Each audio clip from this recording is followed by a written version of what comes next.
হযরত ঈসা নবী মস্ত বড় বিরাট বড় একটা পাথরের পাহাড়ের পাশ দিয়ে তিনি হেঁটে হেঁটে যান। যাওয়ার সময় লক্ষ্য করলেন পাহাড়ের পাশে মস্ত বড় একটা পাথর পড়ে আছে, একেবারে সাদা মার্বেল পাথর, চকচকে সাদা, ঝকঝকে সাদা পাথর। আল্লাহর নবী ঈসা পাথরের চারপাশে ঘুরে আর বলি, ইয়া রাব্বি, এত সুন্দর পাথর তুমি বানাইছো আল্লাহ, জীবনে তো এত সুন্দর পাথর কোনোদিন দেখি নাই আল্লাহ, এত সুন্দর পাথর তুমি বানাইলে আল্লাহ, পাথরের ভিতরে কি দেখতে মন চায়? আমার রব বললেন, ঈসা রে, যদি দেখতেই চাও তোমার হাতের লাঠি দিয়ে পাথরের মধ্যে আঘাত করো। হযরত ঈসা নবী পাথরের উপরে লাঠি দিয়ে আঘাত করলেন, সাথে সাথে পাথরের মাঝখান থেকে ভেঙে পাথরটা দুইটা খণ্ডে বিভক্ত হয়ে গেল। ঈসা নবী দেখেন পাথরের মাঝখানে সবুজ একটা লাঠির উপরে ভর দিয়ে সবুজ পোশাক পরা একজন আল্লাহর বান্দা দাঁড়ায়া দাঁড়ায়া আল্লাহর জিকির আদায় করতেছে। বলেন সুবহানাল্লাহ। কি পোশাক? শোনেন, জান্নাতের কি পোশাক? জোরে বলেন। আমরা সবুজ পোশাক বললে অনেকে বেদাতি, তা তুই জান্নাতীদেরকে বেদাতি ক? ছাগল কোথাকার, কি কথা কর না কে? এগুলো হলো অসুস্থতা। এগুলো কি? অসুস্থতা। তার অন্তরে বেমার ঢুকছে, বেমার বেমার, এগুলো অসুস্থতা। এই বেহেশতীদের পোশাক হচ্ছে সবুজ, জান্নাতি পোশাক হবে সবুজ, খুবই চমৎকার পোশাক।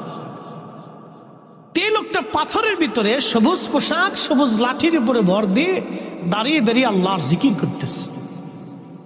একসাথে বলেন আল্লাহু আকবার।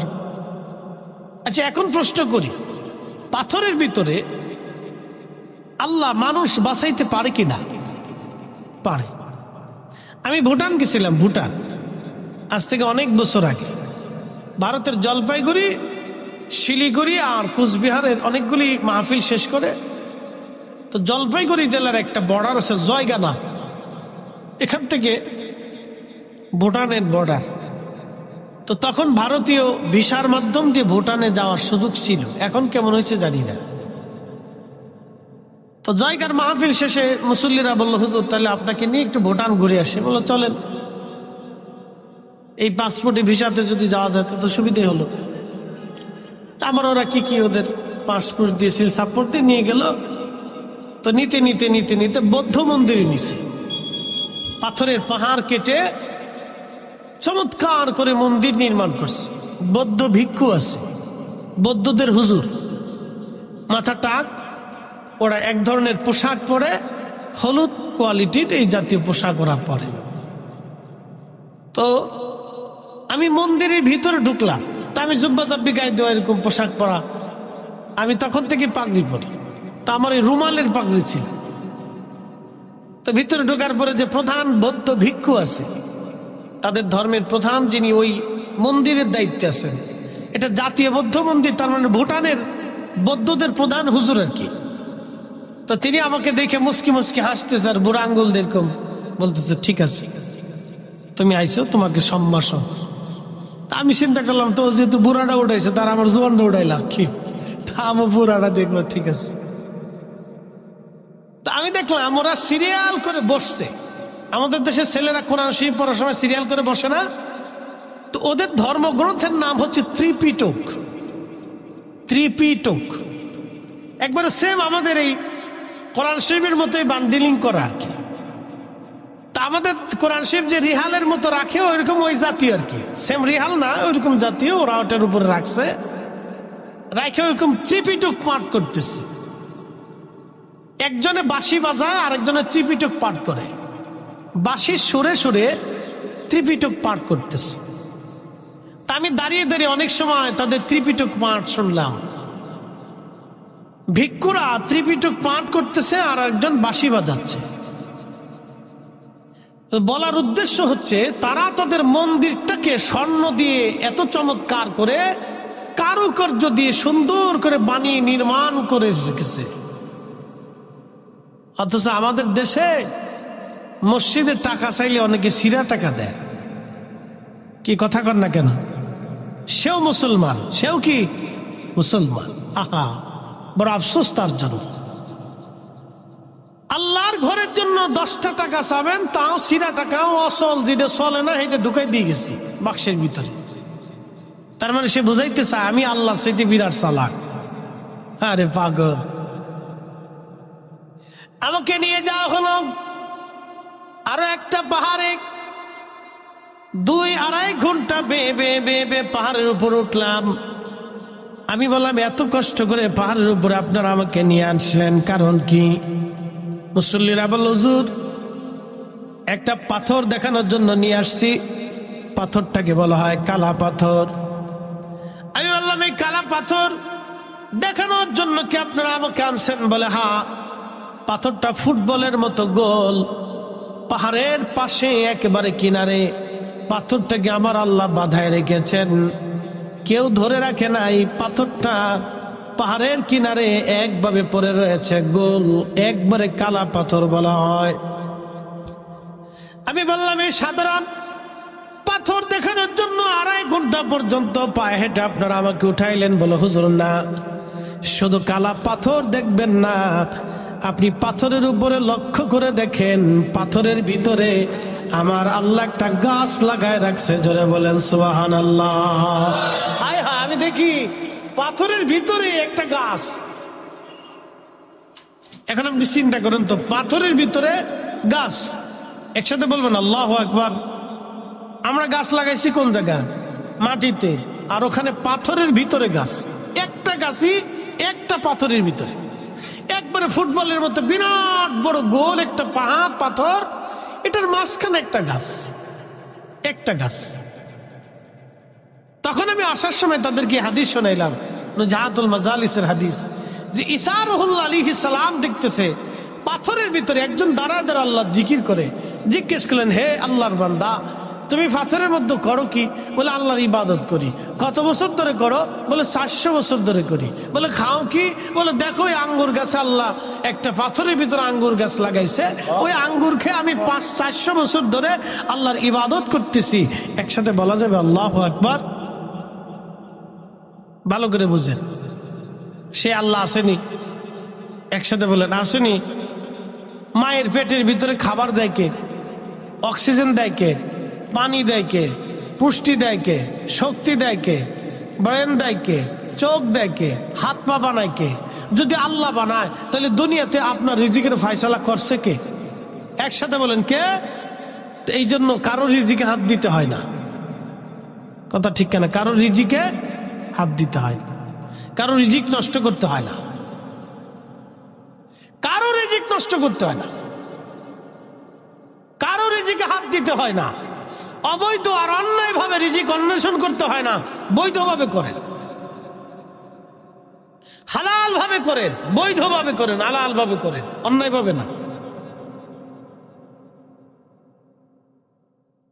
হযরত ঈসা রুহুল্লাহ ডাক দিয়ে বলতেছে ইয়া রাব্বি, 400 বছর ধরে বান্দা পাথরের ভিতরে বিরামহীন, দুনিয়ার রাজনীতি, সামরনীতি, পেট নীতি, সামাজিকতা সমস্ত কিছু থেকে জুদা হয়ে নিরবিচ্ছিন্ন ভাবে একেবারে একা একা পাথরের ভিতরে নীরবে নীরবে 400 বছর ধরে আল্লাহর ইবাদত করেছে।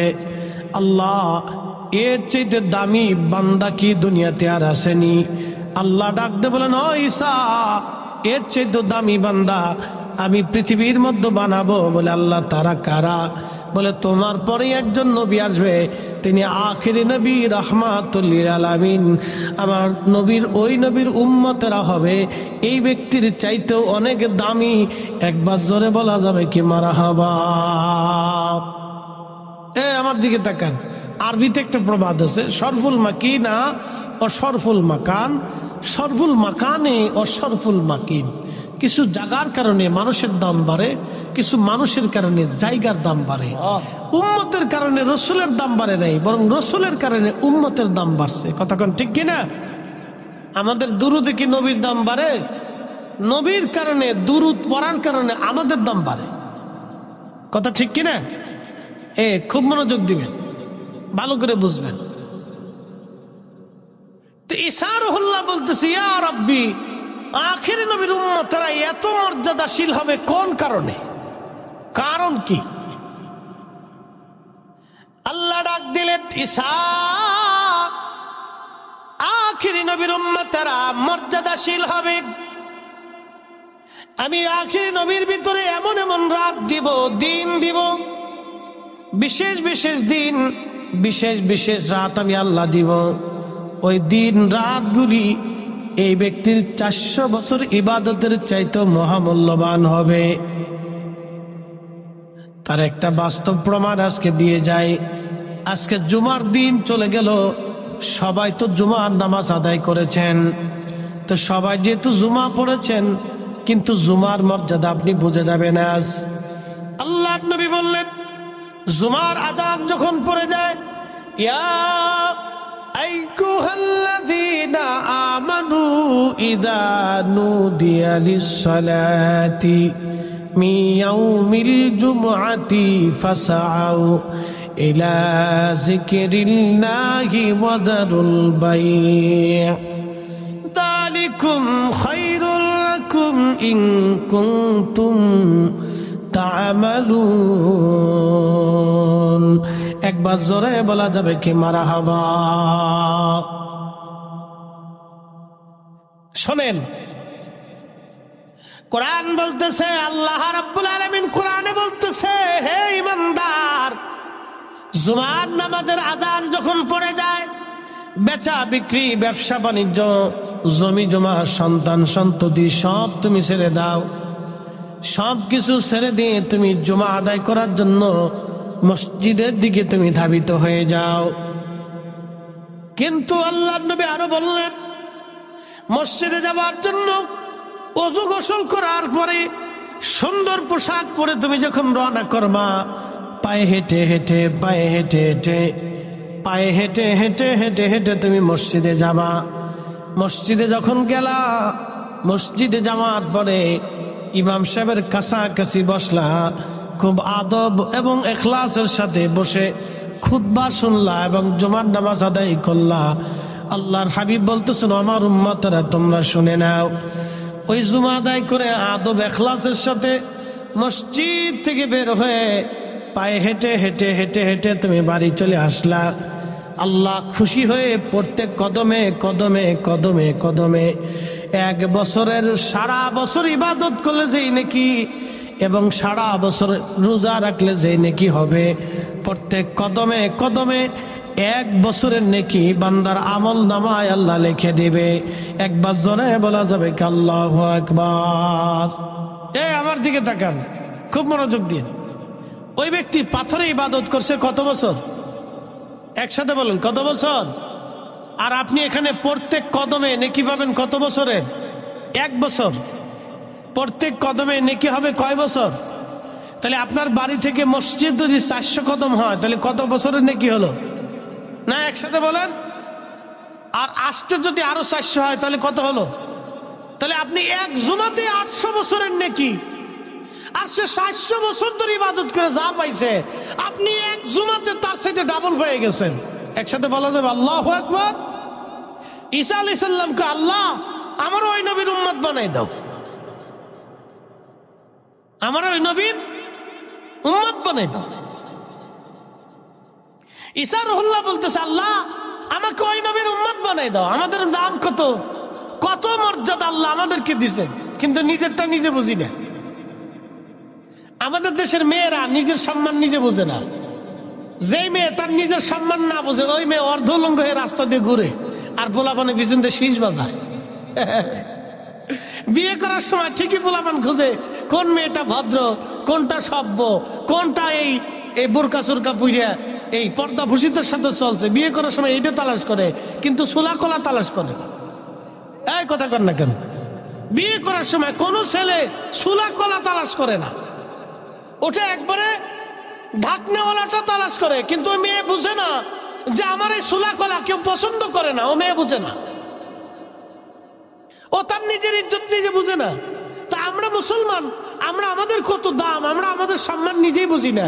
ঈসা আলাইহিস সালামের উম্মত 400 বছর ধরে পাথরের ভিতরে যাহা করছে, আপনি এক জুমাতে শুধু যাবেন আর আসবেন, তার চাইতে ডাবল নাকি আল্লাহর রাসূলের উম্মত হওয়ার কারণে আল্লাহ আমাদেরকে দান করছেন। আর উম্মতের দাম যদি এটা হয় তো রাসূলের দাম কত হবে? রাসূলের দাম যদি এটা হয় তাহলে নবীকে ইজ্জত কিভাবে দিতে হবে আপনি নিজেই চিন্তা করেন। আমার দেশের অনেকে বুঝে না, তো দলিল দিয়ে কিভাবে বুঝাবো? বুঝতে হলে তো হৃদয় লাগে, হৃদয় ছাড়া বোঝা যায় না। যদি লেখাপড়া করলে মানুষ আকল হইতো তাহলে বিশেষ কমপ্লিট করে একটা ছেলে টেবিলের নিচ দিয়ে ঘুষ নিয়ে গরিব মানুষের রক্ত ঝরাইতো না। যদি লেখাপড়া করলেই মানুষের আকল তৈরি হতো, সে বিবেকবান হইতো, তাহলে আমার দেশের এসপি, ডিসি, ওসি, এই বড় বড় অফিসাররা ঘুষ খাইতো না। কথা ঠিক কিনা? আমার দেশের বিচারক, জজ, ব্যারিস্টার, বিচারকরা টেবিলের নিচ দিয়ে টাকা নিয়ে উল্টাপাল্টা বিচার করে দিয়ে, আহা, মায়ের কোল খালি হয়ে গেছে, বাবার কোল খালি হয়ে গেছে, কত মার চোখের পানি ঝরে, জীবনেও বিচার হলো না, কিন্তু টেবিলের নিচ দিয়ে মেরে দিছে। এই যে বর্তমান বাংলাদেশে যে সিচুয়েশন আপনি জানেন, যা বাংলাদেশের জেলখানাতে যত বড় বড় ডাকাত, সন্ত্রাস, চোর, বাটপার ছিল সব সারা পেয়ে গেছে। আচ্ছা বলেন তো, এতদিন পেল না, এখন পেয়ে গেল, কারণটা কি? এটা কি অর্থ হতে পারে? হ্যাঁ, বিচার বিভাগ কি স্বাধীন হয়ে গেল? তাহলে বিরাট স্বাধীনতা পেয়ে গেছে যে রিক্সাও বিমানবন্দরে ঢুকে গেছে। কয়দিন পরে না হয় যে বিমানের ওই বন্দরের ভিতরে রিক্সা ঢুকে না যায়, যে তোরা বিমান চালাস, আমরা রিক্সা চালাবো। কি কথা কর না কে? চট্টগ্রাম কুমিল্লা হাই রোডে রিক্সা চলে, ট্রাকের সাথে পাল্লা দেয়। হ্যাঁ, কি স্বাধীনতা পাইছে চিন্তা করেন। এত স্বাধীনতা পাইছে, চোরে এখন মুরগি চুরি করে, গরু চুরি করে, ছাগল চুরি করে, ডাকাতি করে দিন দুপুরে। কি স্বাধীনতা? আপনি প্রশাসনকে যত দুর্বল করবেন, চোর ডাকাতের সুযোগ তত বাড়বে। প্রশাসনকে দুর্বল করবেন, ডাকাতের খপ্পরে পড়তে হবে। কত মার কোল খালি হবে জানেন না, কত বাসওয়ালা ড্রাইভার তার জীবন চলে যাবে, একটা অটো চুরি হয়ে যাবে, ড্রাইভার মেলে ফেলে দিবে, কত মার কোল। আচ্ছা বলেন তো, 100 কোটি, 5,000 কোটি, 10,000 কোটি টাকা দিয়ে কি একটা মার কোলে একটা সন্তান মরে গেলে ফেরত দিতে পারবেন? আপনাকে বুঝতে হবে। প্রিয় উপস্থিতি, আমরা আখেরি নবীর উম্মত, আল্লাহ আমাদেরকে সম্মানিত করেছেন, মর্যাদাবান করেছেন, ইজ্জত আল্লাহ দিয়েছেন। প্রিয় জানিসারবাসী, হযরত ঈসা রুহুল্লাহ বলেন, ইয়া রাব্বি, আমাকে ওই নবীর উম্মত বানায় দেন। ঈসা নবী দোয়া করা শুরু করলেন, আল্লাহ কবুল করে নিলেন। এই জন্য ওনাকে জিন্দা হালতে ওনাকে নিয়ে চলে যাওয়া হয়েছে 33 বছর বয়সে।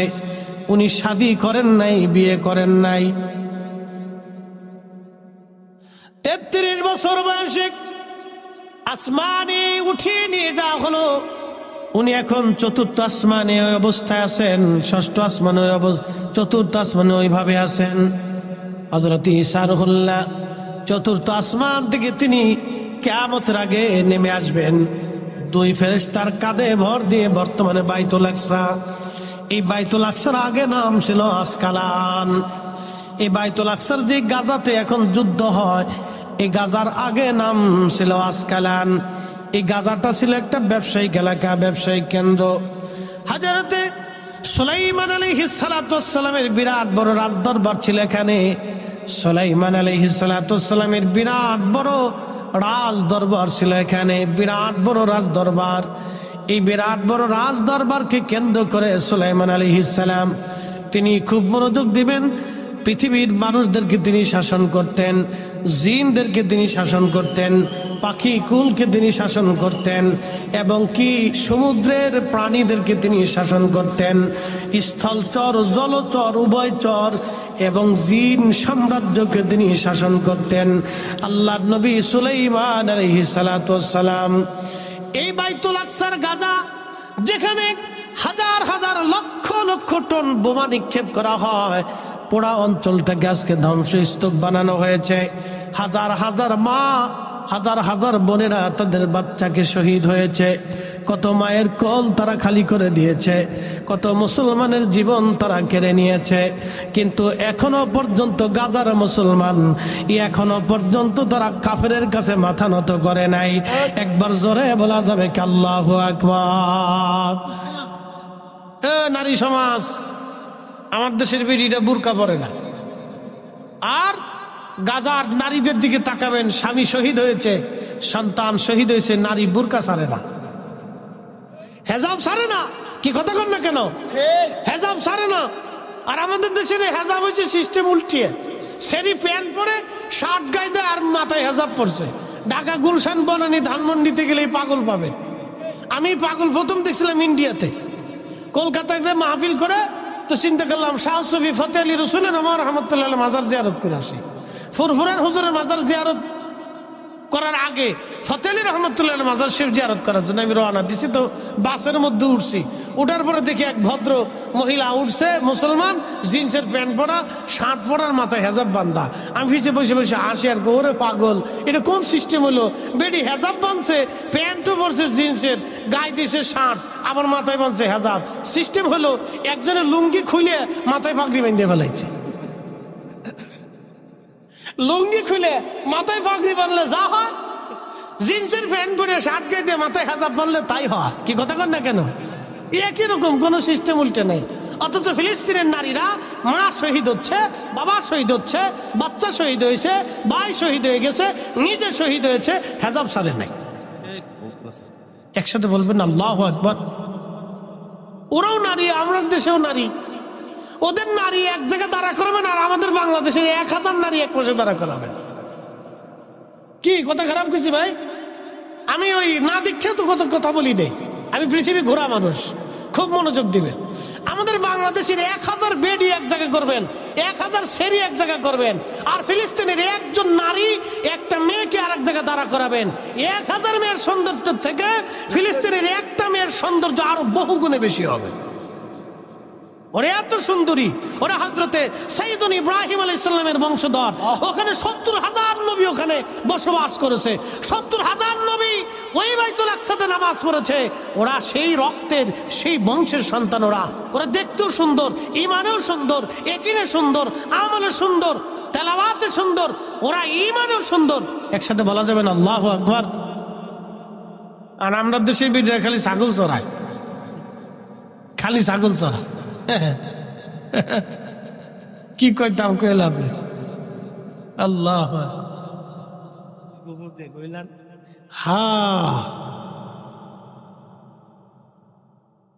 প্রিয় বুঝতে দেখ কথা, উনি মাত্র 7 বছর পৃথিবীতে বেঁচে থাকবেন। ওনার 40 বছর পূর্ণ হওয়ার পরে উনি ইন্তেকাল হবেন। কোন কোন বর্ণনা এসেছে ওনার মাজার হবে আল্লাহর হাবিবের রওজা মুবারকের পাশে, ওনাকে দাফন করা হবে। হযরত ঈসা রূহুল্লাহ ঠিক ওইখান থেকে মার্চ করবেন মুসলমানদেরকে নিয়ে, মুসলিম সেনাবাহিনী নিয়ে মার্চ করবেন। ওখান থেকে রওনা দিয়ে বর্তমানে বাইতুল্লাহ, এই বাইতুল আকসাতে তিনি আসবেন। ইমাম মাহাদি, ইমাম মাহাদি, ইমাম মাহাদি আলাইহিস সালাতু ওয়াস সালাম তিনি আসবেন। ইমাম মাহাদি 40 বছর ধরে তিনি আরবের উট, দুম্বা, ভেড়া, বকরি চড়িয়ে বেড়াবেন। 40 বছরে কোনো মাদ্রাসায় পড়বেন না, 40 বছরে কোনো স্কুল কলেজেও তিনি যাবেন না, 40 বছরে কারো কাছ থেকে একটা অক্ষরও তিনি শিখবেন না। 40 বছর ধরে উট, দুম্বা, ভেড়া, বকরিগুলি ঈসা হযরত ইমাম মাহাদি চড়াবেন। আল্লাহ নবী বললেন, আমার নসলে, আমি নবীর নসলে, আমি নবীর রক্তে, আমার হাসান হুসাইনি 2 ধারা অনুযায়ী ইমাম মাহাদি পৃথিবীতে আসবে। আমার নসলে সরাসরি আমার রক্তে ইমাম মাহাদি দুনিয়াতে আসবে। একবার জোরে বলা যাবে কি আল্লাহু আকবার। এখন বলি বুঝেন, ইমাম মাহাদি যে রসুলের নসলে আসবে, এই জন্য কি নবীর দাম বাড়ছে? বুঝে বলতেছেন? ইমাম মাহাদি আমার রসুলের নসলে আসবে, রক্তে আসবে। সেজন্য কি নবীর দাম বাড়ছে না মাহাদির দাম বাড়ছে? এই বুঝে গেছে, রসুলের রক্তে আসার কারণে মাহাদির দাম বাড়ছে, মাহাদির কারণে নবীর দাম বাড়ে নাই। কথা কন না কেন, ঠিক কিনা? আপনাকে এখান থেকে বোঝার অনেক কিছু আছে, অ্যাটেনশন। তো মাহাদি হাসানি হুসেইনি হয়ে আসবে। আমাদের দেশে অনেকে সাইয়েদ দাবি করে, নবীর বংশধর দাবি করে। আমি জানি না হাসান, আমি মিশা করতে পারি না, আমি বলতে পারি না সত্য না মিথ্যা, আমি তা জানি না। খুব মনোযোগ দিবেন। ইমাম মাহাদি আল্লাহ রসুলের সরাসরি নসলে হাসানি হুসেইনি হবে। একসাথে বলা যাবে আল্লাহু আকবার, হাসানি হুসেইনি হবে। তা মাহাদি আলাইহিস সালাম পৃথিবীতে আসবেন। মাহাদি আলাইহিস সালাম পৃথিবীতে আসার পরে ইমাম মাহাদি আলাইহিস সালাম 40 বছরে ভেড়া বকরি উট দুম্বা শোনাইতে থাকবে, মরুভূমির পর মরুভূমি, মরুভূমি দিয়ে ঘুরে বেড়াবে, কেউ তাকে চিনবে না। ঠিক 40 বছর শেষ রাত্রে, দিনে না, 40 বছরের দিন সূর্য ডুবে গেল। রাত্রিবেলা ইমাম মাহাদির কালবে, এক রাতে আল্লাহ মাহাদির কালবে সমস্ত ইলম আল্লাহ ঢুকিয়ে দেবে। সমর বিদ্যা, উলুমুল হাদিস, উলুমুল ফিক, উলুমুত তাফাসির, বালাগাত, মান্তিক, ফাসাহাত, ইলমুল লুগাত, এরকম করে যত বিদ্যা, এলেমের বিদ্যা এবং দুনিয়াবি বিদ্যা এবং চিকিৎসা বিদ্যা, পৃথিবীতে যত প্রকার এলেম আছে, দর্শন, দার্শনিক, সমরনীতি, রাষ্ট্রনীতি, সমস্ত এলেম আল্লাহ হযরত ইমাম মাহাদির কালবের ভিতরে ঢুকিয়ে দিবেন। একসাথে বলা যাবে আল্লাহু আকবার। না না, হয় না, আরো জোরে, আরো জোরে। আরে এক রাতে যদি মাহাদির কালবে আল্লাহ এলেম এইভাবে ঢুকিয়ে দিতে পারে, তো যেই নসলে আসার কারণে মাহাদি হয়েছে, যেই নসলে আসার কারণে মাহাদি হয়েছে, সেই নবীর নসলে আসার কারণে মাহাদি হয়েছে, তাহলে আমার রসুলের এলেম কত? একসাথে বলেন আল্লাহু আকবার। ওই রসুলের এলেম নিয়ে যারা প্রশ্ন তুলে, তাদের মতো বুকা, তাদের মতো বলদ এবং তাদের মতো আখিরাতে পদগ্রস্ত মানুষ পৃথিবীতে আর কেউ হতে পারে একটাও নাই। নিজেও বুঝে না সে তার ইমানকে ধ্বংস করে দিচ্ছে, সে নিজেও বুঝে না তার আখিরাতকে নষ্ট করে দিচ্ছে, সে নিজেও জানে না তার শাইখের কথা শুনে তার ইমান, ইয়াকিনকে, বিশ্বাসকে ধ্বংস করে দিয়ে সে নাফরমান হয়ে কবরে চলে যাচ্ছে, সে নিজেও বুঝে না। বলে হুজুর এত শক্ত বলছেন কেন? বুঝার জন্য বলতেছি। একটা কথা সারা জীবন মনে রাখবেন, হাসরের মাঠে আল্লাহ রাব্বুল আলামিনের দরজা থেকে কেউ যদি বিতাড়িত হয়, রসুলের দরজা তার জন্য খোলা থাকবে। কথা ঠিক কিনা? আর যদি রসুলের দরজা থেকে কেউ বিতাড়িত হয়ে যায়, হাসরের দরজা কি হবে? বন্ধ হয়ে যাবে, বন্ধ হয়ে যাবে, বন্ধ হয়ে যাবে। হযরত ইমাম মাহদী মক্কাতুল মুকাররমাতে হেরেমে দাঁড়িয়ে থাকবেন, আজান পড়ে যাবে, নামাজ জামাতের অপেক্ষার জন্য ইমাম মাহদী দাঁড়ানো। ঈসা রুহুল্লাহ আলাইহিস সালাতু ওয়াস সালাম আসবেন। ইমাম মাহদী বলবেন, হে ঈসা রুহুল্লাহ, আজকে আপনি হেরেমে নামাজ পড়াবেন, আমরা আপনার পিছনে নামাজ পড়ব। ইমাম মাহদী ডাক দিয়ে বলবে, ঈসা, আমি। হযরত ইমাম মাহদী বলবে, ঈসা আপনি নামাজ পড়ান। ঈসা রুহুল্লাহ ডাক দিয়ে বলবে, মাহদী, আমি এই উম্মতের নামাজ পড়ানোর জন্য আসি নাই, আমি ঈসা রুহুল্লাহ এই উম্মতের পিছনে নামাজ পড়ার জন্য এসেছি। একবার জোরে বলা যাবে আল্লাহু আকবার।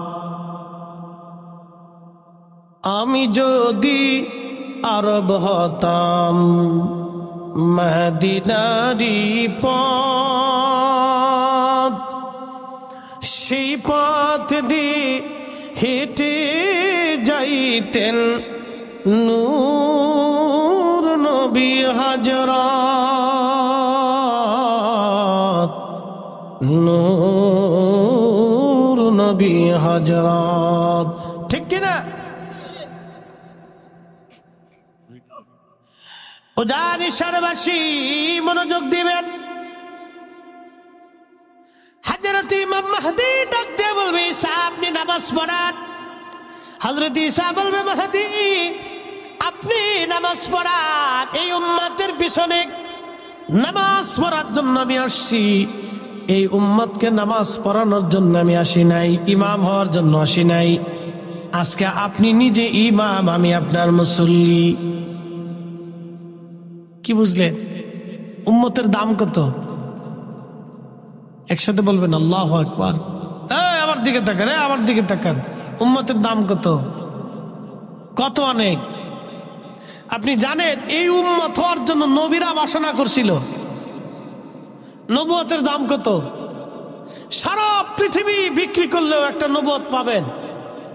তো সেই নবুয়ত পাওয়ার পরেও নবীরা আকাঙ্ক্ষা করছিল, আল্লাহ আমাদেরকে আখিরি নবীর উম্মত বানায় দেন। আমরা আমাদের নিজেদের ইজ্জত নিজেরা বুঝি নেই। আল্লাহ আমাদেরকে সম্মানিত করেছেন, মর্যাদাওয়ালা করেছেন, মর্যাদাবান করেছেন। বলেন দিন শেষে আমাদের মৃত্যু হবে না? কবরে যাওয়া লাগবে না? এখানে 100 বছরের বয়সে কেউ আছে? 100 বছরে কেউ আছে? তার অর্থ কি বলেন তো? 100 বছরের আগে যারা ছিল আজকে কেউ এখানে নাই। কিন্তু 100 বছর আগে জমিন ছিল। 100 বছর আগে যারা ছিল আজকে এখন এখানে কেউ। আবার 100 বছর পরে এখানে আমরা যারা আছে আমরা কেউ থাকবো।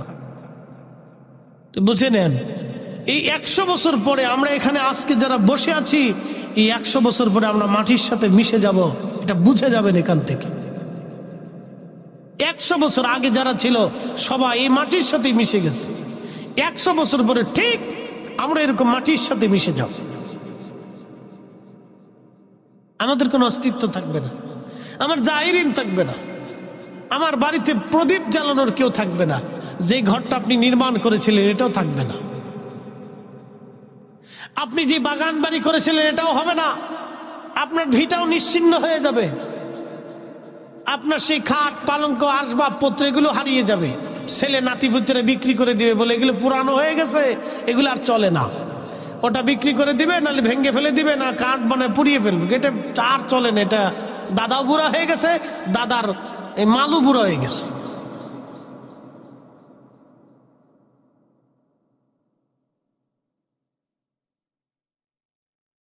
আরে জ্বালা যন্ত্রণা।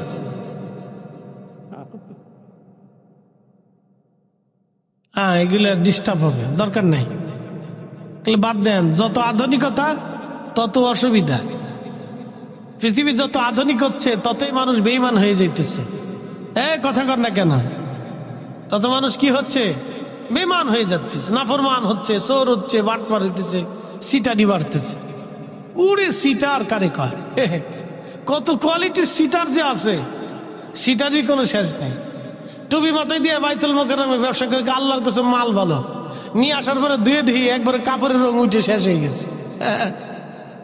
চিন্তা করলাম যে বাইতুল মোকাররমে এরকম সিটার, তো সিটারই সব জায়গায় আছে। যত আধুনিক হচ্ছে সিটারি বাটপারি তত আধুনিক হচ্ছে। একসাথে সবাই জোরে বলেন তো আল্লাহু আকবার। হয় না? আরো জোরে, আরো জোরে, জোরে জোরে জোরে জোরে। নারে তাকবীর, নারে রিসালাত। এই উম্মতের দাম কত? এই উম্মতের দাম যদি হাতে রসুলের দাম কত?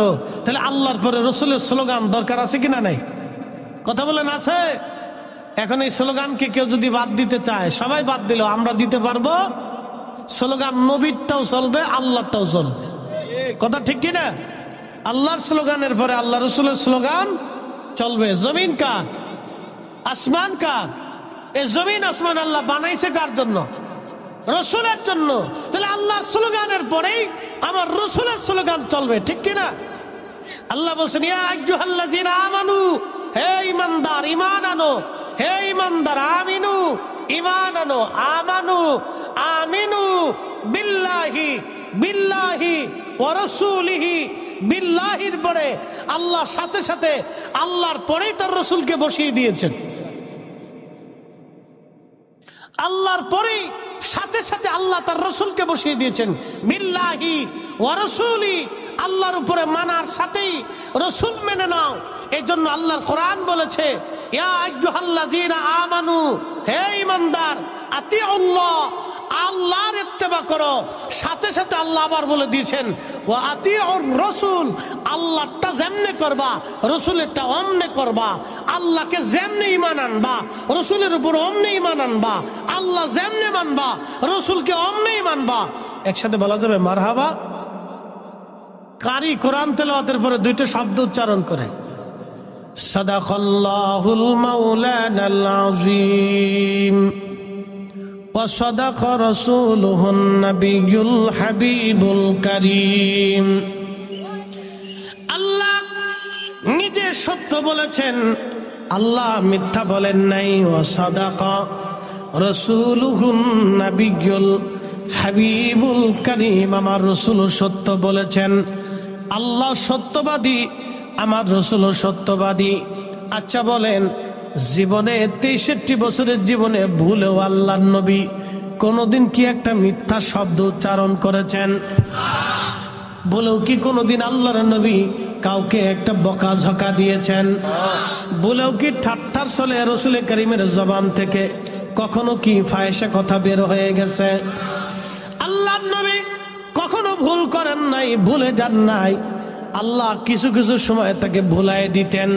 বলে যেমন নামাজের সময় ভুলিয়ে দিলেন। ভুলিয়ে দেওয়ার কারণে আমাদের জন্য একটা বিধান আসলো।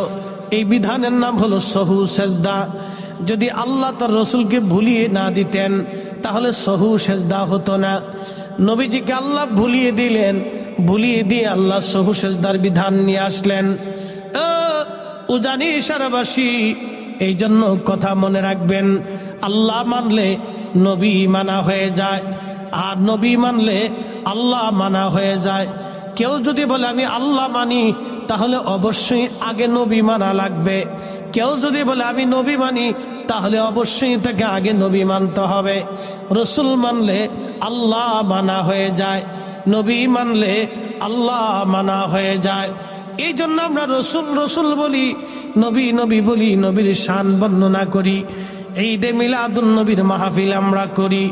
বাংলাদেশে হাজার হাজার তাফসীরুল কোরআন মাহফিল হয়, বাংলাদেশে হাজার হাজার ওয়াজ মাহফিল হয়। আচ্ছা বলেন তো, কয়টা মাহফিলে আমার রসুলের শান মানের আলোচনা হয়? বলেন। ঝগড়ার দরকার নেই, আমি পরিসংখ্যান দিয়েছি। বাংলাদেশে হাজার হাজার তাফসীরুল কোরআন মাহফিল হয়, কয়টা তাফসীরুল কোরআন মাহফিলে আমার রসুলের শানের আলোচনা হয়? বলেন তো।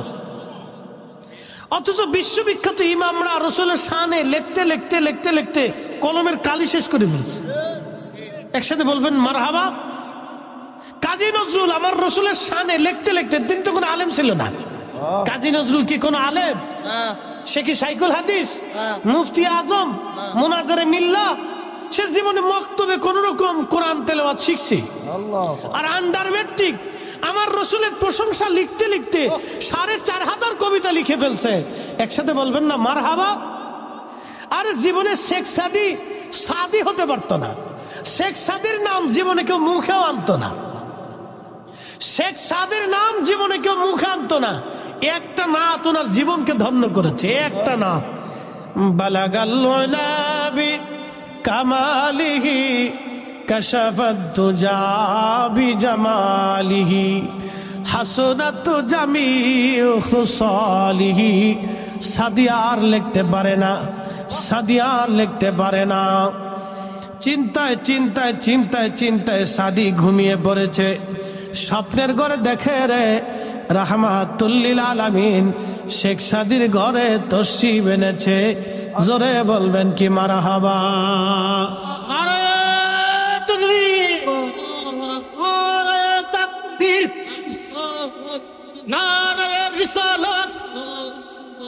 মিলাদ কিয়ামের আলো, ঈদে মিলাদুন নবী যেখানে আমরা আছি, ঈদে মিলাদুন নবী যেখানে মুজানিসার গাউসিয়া দরবার শরীফ মুফতি জহিরুল ইসলাম ফরিদী সাহেব একটা কবিতা তার জীবনকে ধন্য করেছেন। সাদির নাম কেউ মুখেও নিত না।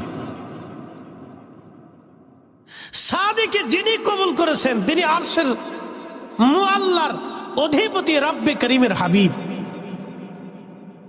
আল্লাহ নবী তাশরীফ আনছেন, মান রাআনি ফিল মানাম, সহিহ বুখারী হাদিস, মান রাআনি ফিল মানামি ফাকাদ রাআল হক।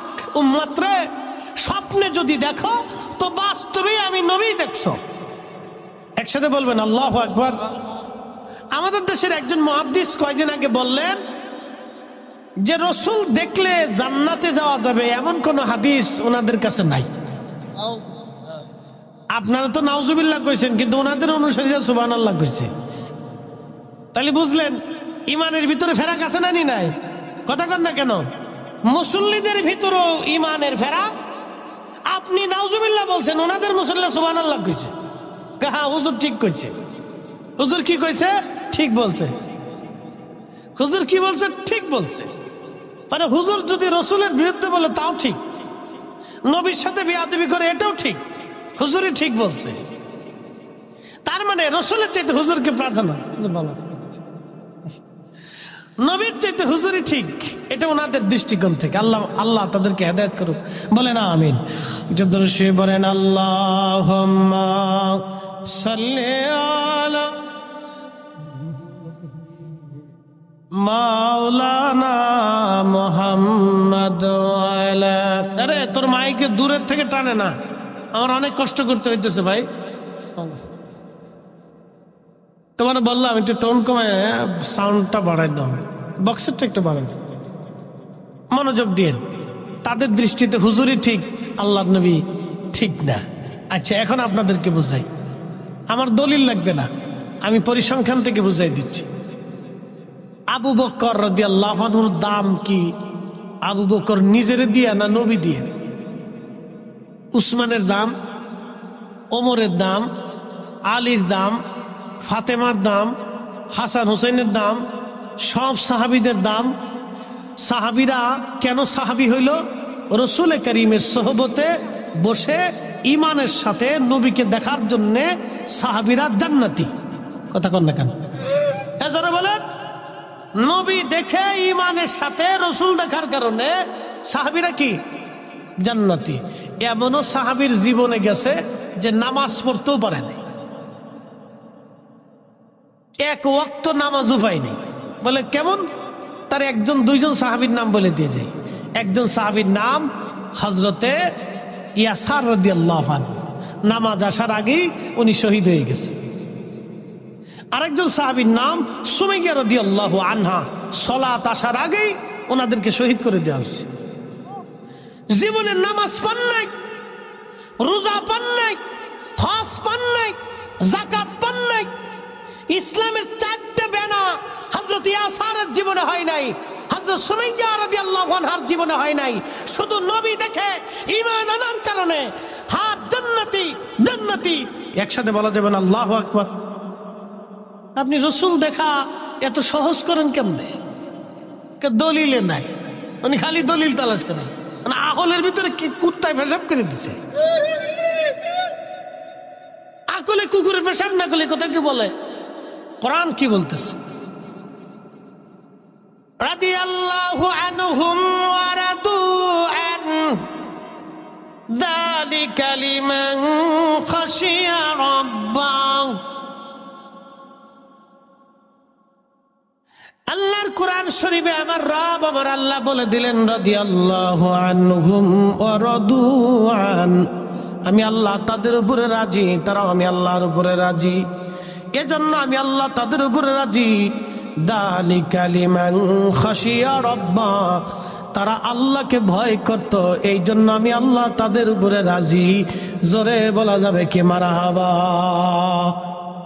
আল্লাহর বলেন আমিনু, আমার সিং আমিনু, ঈমান আনো। আল্লাহ নিজে হুকুম দিচ্ছে, বান্দারা আমিনু, ঈমান আনো কামা আমানান নাস। আমার নবীর সাহাবীরা যেইভাবে ঈমান আনছে তোমরা সেইভাবে ঈমান আনো। আর বেটা সাহাবীদের সমালোচনা করে কি বলতেছে দেখায় যে নবী দেখলেই সে জান্নাতে চলে যাবে এমন কোনো গ্যারান্টি নাই। আরে নবী না দেখলে কোনো সাহাবী হতে পারে নাই। কি কথা কন না কেন? নবী দেখার কারণে, রসুল দেখার কারণে সাহাবী হয়েছে। সাহাবী সাহাবী হয়েছে। আর সাহাবী সম্পর্কে কোরআন আল্লাহ বলে দিয়েছেন, আমার নবীর সাহাবীরা যেইভাবে ঈমান আনে তোমরা সেইভাবে ঈমান আনো।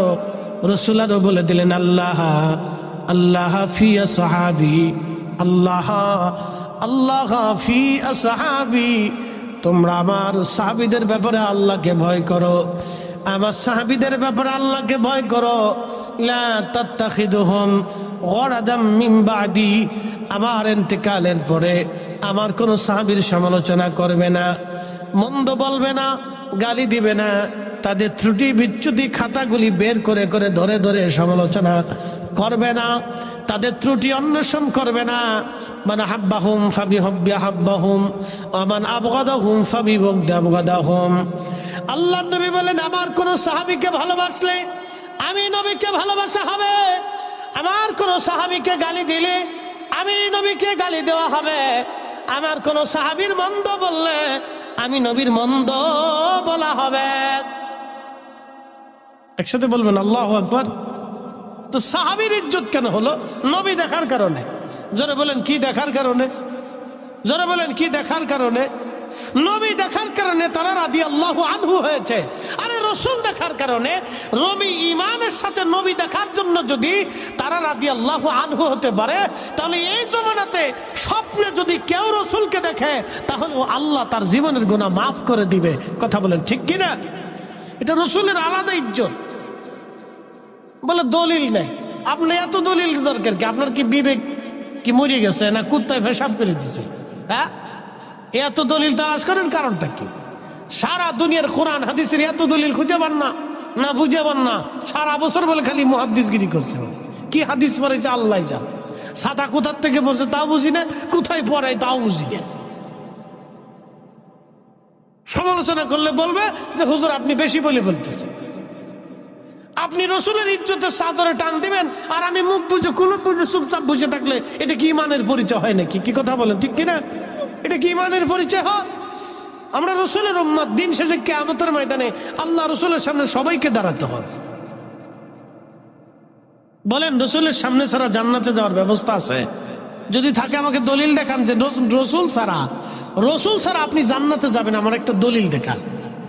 দেখান, তাহলে সহিহ বুখারীর বাবুস শাফাআ মিথ্যা হবে, কিতাবুস শাফাআ মিথ্যা হবে, মুতাওয়াতির পর্যায়ের হাদিস, হ্যাঁ কত হাদিস মিথ্যা হবে, হাজার হাজার হাদিস মিথ্যা হয়ে যাবে, হাজার হাজার রাসূলের বাক্য মিথ্যা হয়ে যাবে। সাদাকাল্লাহু রাসূলুহুন নবিয়ুল করিম। রাসূল জীবনে কখনো মিথ্যা বলেন নাই, কখনো ঝুট বলেন নাই। নবী যেটা বলেছেন এটাও সত্য। কথা বলেন ঠিক না বেঠে? আমার নবী বলেছেন, হামদের পতাকা দিয়ে, সুপারিশের পতাকা দিয়ে আমি আমার উম্মতকে বাছাই করে করে ডেকে ডেকে হাউজে কাউসারের পানি পান করাইয়া আমি নবী সাথে নিয়ে আমার উম্মতকে নিয়ে আমি জান্নাতে যাব। আমি নবী ছাড়া, আমি আমার উম্মত ছাড়া আমি নবী জান্নাতে যাব না, আমার উম্মত নিয়ে জান্নাতে যাব। একসাথে বলা যাবে আল্লাহু আকবার। নবী